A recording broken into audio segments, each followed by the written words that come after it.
when you have a wedding ring on, it They acts love you, as a magnet. It does. That it works. It does. I've literally felt that. Yeah, It's like, it oh, works. okay. And I think for some, I mean, it symbolizes that I can commit. Yeah. Maybe. Well, do you know what I found when I speak to women, and I have no judgment with my clients. They come to me and it's a completely safe space. So I meet a lot of women that date married men. And the main thing they find, the allure of a married man is essentially he dates completely different to a single man. And he's sexually completely different to a single man and way better according to their to their feedback.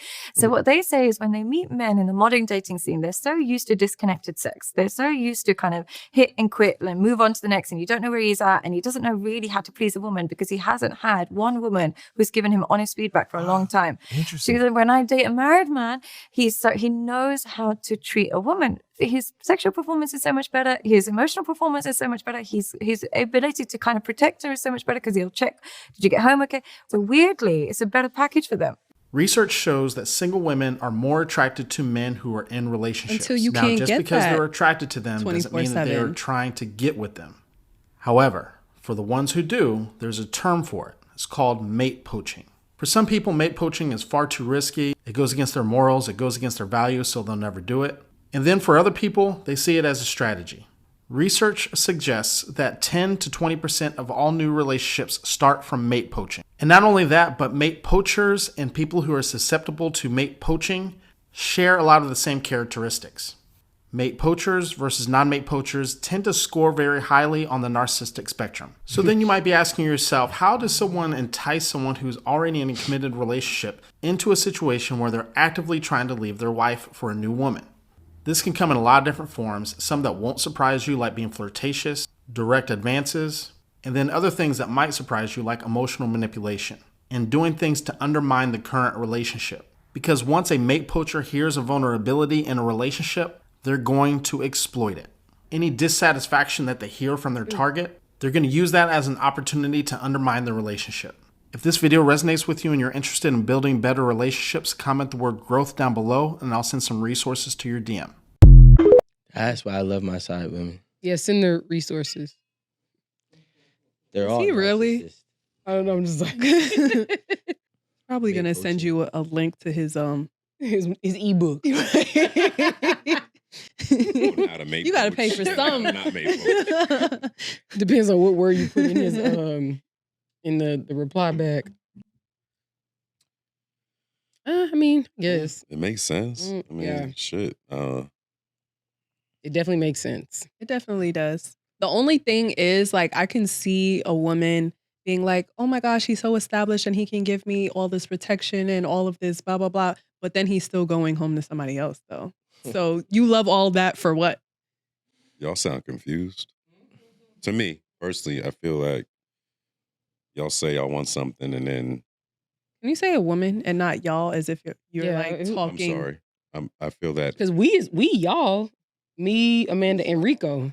Okay. I feel like women are constantly confused and y'all don't have a clue.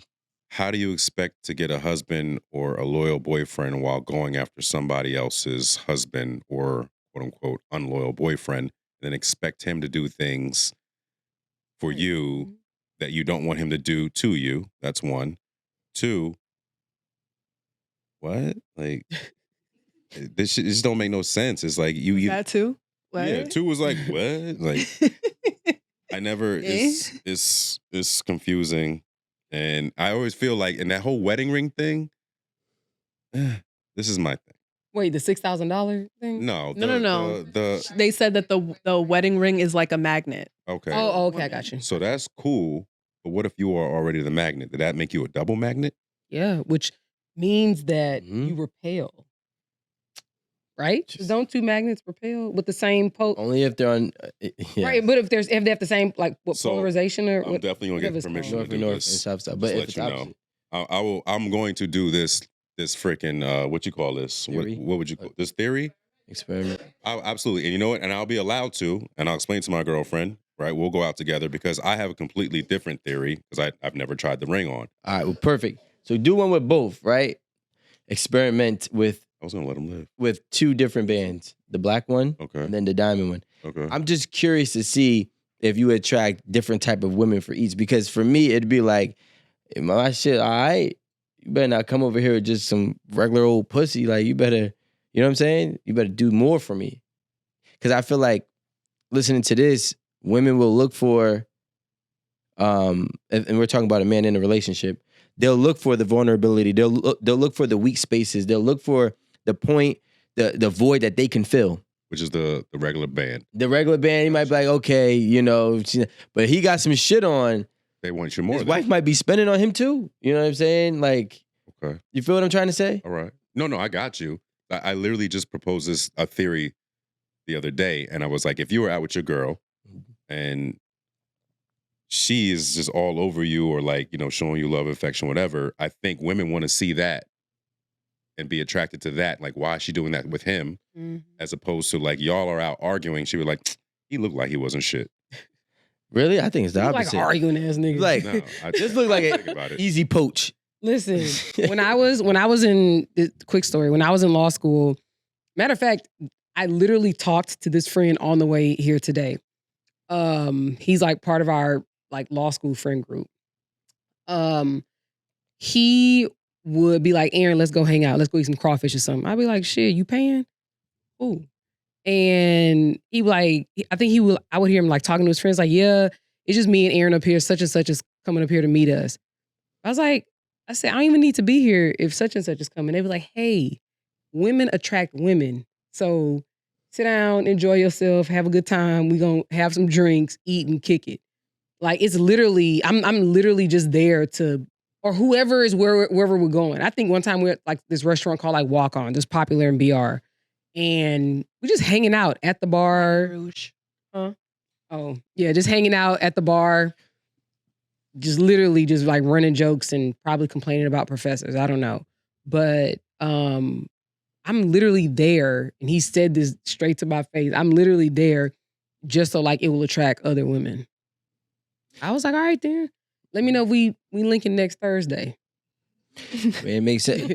I think women like to see men be able to be out with a woman and not be on top of her and not be like overly like touchy, flirtatious. So if I can just, you know, chill with you, it allows her to think like, oh, well, he can just be chilling and he's not, you know, like doing the perv, the creep. Yeah, he's not doing the most. Like he can have a good time. But I mean, unless women are into that, because if they plotting on you, then they're like, I like that in a man. Like, that's what if I'm saying. Yeah. If he's my boyfriend, I want him to be on me like that. So if that's the kind of man he is, all right, I'm gonna stand by. I'm gonna wait for that little situation to be done. I'm gonna poach him a little bit so I know what kind of man I got once I got him. I'm not saying for me. I'm just saying that's what they be thinking. I'm not mad. Like we had Oliver here on 8 at the table, right? When y'all do no, that, I'm not. Oliver is dope because even though I could pick on him, we could pick 1,000 people. Don't could be come putting here just and say pick on you. him. 1,000 people could pick on him, especially in the comment section. But he's still him, and that's the best part. He was always unwavering himself, and absolutely, and that's why, like, although I disagreed with his approach on life, pretty much what he did, he blindly invested in something. Would that be a fair way to describe it? Yeah, all in too. Okay, like, all in, right? Blind investment, right? He had enough for one more car insurance payment. In what state? Shit. He said he took it from his savings account. Oh, he did say savings. No, he said he had $6,000 total dollars. Total. To his name? That's what he said. Well, We got to run it back. Total dollars to me is both. Yeah, we don't have to run it back. But listen, when Rico was talking, all I could think about is like, you don't, but like those of us who like work 9 to 5 jobs, we all put our all in and then expect for a check at the end of the week. They could literally be like, man, fuck y'all in that check. I got 2 extra weeks of work. I'm not sending out payroll. That's $250 right there. Yeah. And I'm not saying that I'm justifying his methods or whatever, but in some way we all kind of do that, you know, and it shows that we have a belief that whatever we're putting that investment into, that is going to come back to us.